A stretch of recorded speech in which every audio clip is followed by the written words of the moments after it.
It's been labelled a week of horror. 4 ghastly incidents of domestic violence in 4 days in southeast Queensland have galvanised politicians into promising decisive action. 2 women and a child are dead, a gunman has taken his own life, and another woman is recovering in hospital after a series of separate attacks. One case has prompted an urgent review, as it's been revealed the victim sought police help in the days before she was attacked and killed, yet she was turned away. A number of families are now in shock and asking what more could have been done to save her life. Josh Bavis reports. A week of family violence has left Queenslanders shocked and numb.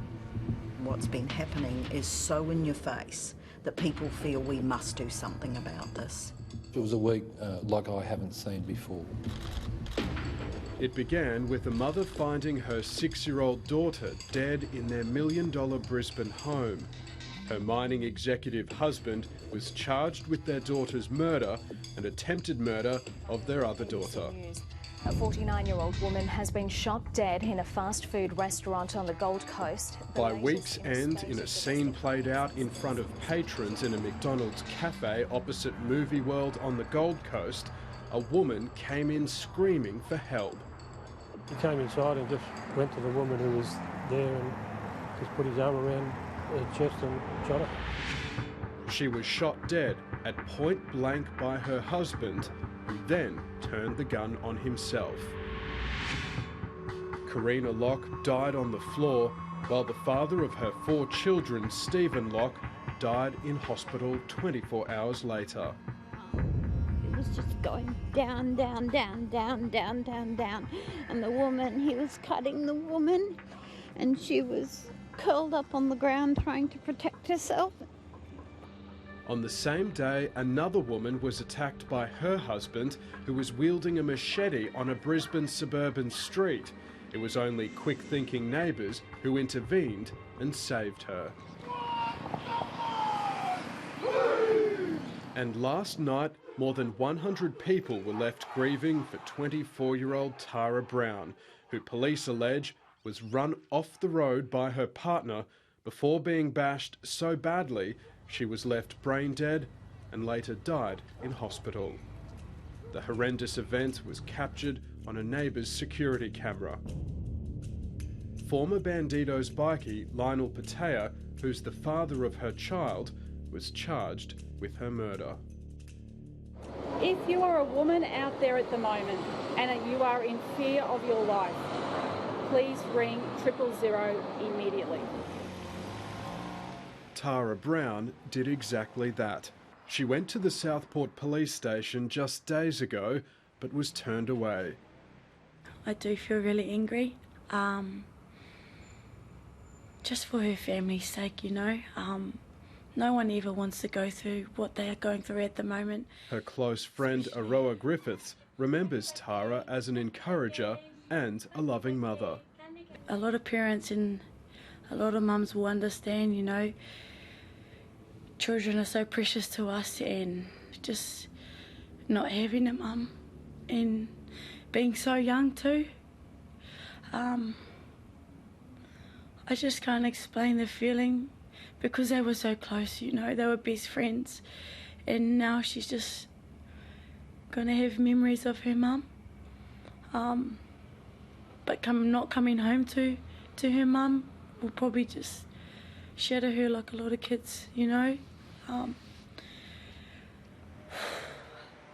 Queensland Premier ANNASTACIA has asked police to investigate why Tara Brown left the police station without support. There are incidents where sometimes police are not acting fast enough. So let's get that matter investigated. But if we can do more, we must do more. Did police let Tara Brown down? Look, I'm remiss at this point in time to comment. I think it'd be unfair to the investigators to speculate on what their inquiries might find. Deputy Commissioner Brett Pointing is overseeing how police deal with domestic violence and what needs to change. We need to move very quickly on ensuring that Where serious criminal matters such as assaults occur as part of DV, that we're engaging our detectives through the CI branch or the Child Protection Investigation Unit to ensure that those investigations are expedited. There's also another piece of work that we're doing around ensuring that domestic violence protection orders are served as soon as possible. What is the cultural attitude of police towards DV matters? Do they see it as important crime, or do they see it as distraction from their primary crime fighting role? I think there's a lot of room for education now on how important it is to treat this as a serious crime issue. Former police officer turned university lecturer Dr. Terry Goldsworthy says the police response to domestic violence is still far from adequate. I look at the reaction that we had when we had the bikie brawl at Broadbeach. The reaction was instantaneous. The resources were put into it. Every day in Queensland, police respond to 200 call-outs to domestic violence. That's about 70,000 a year, 30% more than 4 years ago. It's a huge body of work that gets carried out every day. And in the main, our officers do a wonderful job. And one of the great things that I've seen change in my service of almost 38 years, has been the high degree of commitment towards protecting the community, and domestic violence is at the very top of that.